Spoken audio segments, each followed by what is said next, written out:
Hello, my name is Monica Munoz, and today I will be presenting the benefits about mobile learning.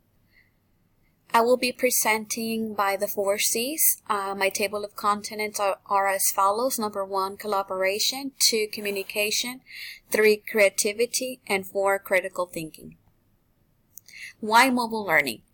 Whether it is videos, presentations, virtual reality, or gamified learning apps, new techniques have come to life as a result of highly sophisticated software applications that can totally reshape the way people learn. While mobile learning also allows students to be engaged with the inclusion of a variety of mobile applications that can be used in K-12 classes. Mobile learning has changed the way I teach, and it has also changed the way my students learn.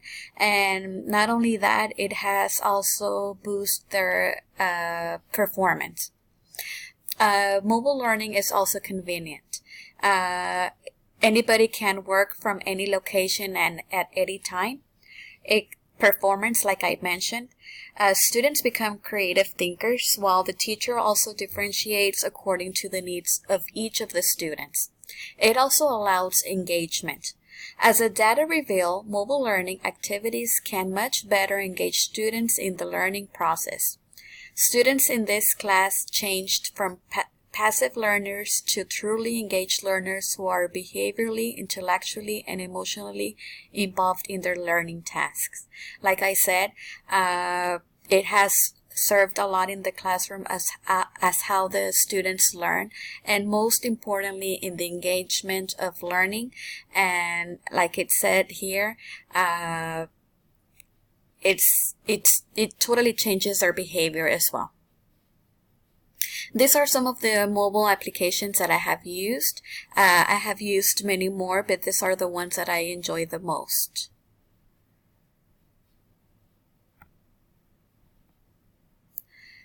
Collaboration.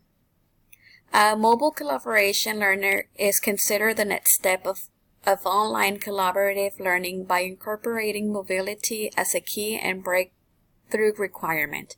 Indeed, the current widespread of mobile devices and wireless technologies brings an enormous potential to e-learning.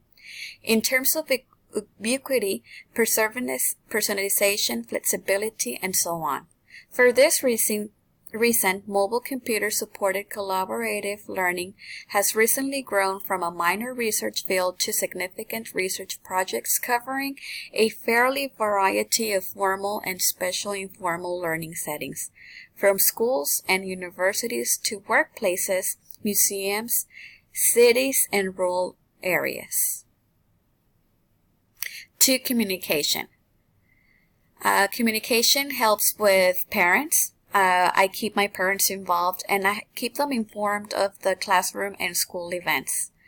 How can it help communication for the teachers? Well, teachers may collaborate with other teachers around the world using social networks.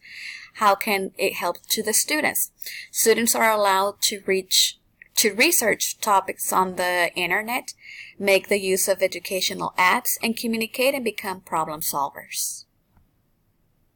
3, creativity. Mobile learning is helping change classroom from teacher-centered to student-centered, and this is the most part that I enjoy. Students nowadays, they don't want to be hearing the teacher talking all day. Instead, they want to be learning by their own, as well by the use of games. Instead of the teachers lecturing to the students can participate much more actively in the learning experience. This gives the students a sense of ownership and makes them more inspired to learn. Educators can use mobile learning to help students create projects for any subject. Students will learn how to be creative learners, like I mentioned a while ago. And the 4th one and the final one is critical thinking. Here I have the Bloom's taxonomy. Here it says that states that mobile learning is not only focusing on the lower skills, but it's doing more of the upper in applying, analyzing, and evaluating. We want our students to be on the upper the pyramid, and also creating. As they become older, they could be able to create many things by the use of the mobile learning. And here is some of the resources that the students can use that could be incorporated into the mobile learning. As I said, we want our students to be at the top of the Bloom's taxonomy. And as you could see, they could blog, they could do films, it could be served as grading, testing, posting, and analyzing, doing surveys, mind mapping, and the applying is, as you could see, it has all the calculating, making charts, editing, and uploading. I am a first grade teacher, and my students have learned the basic right now. They have been doing some highlighting, some typing, and stuff like that.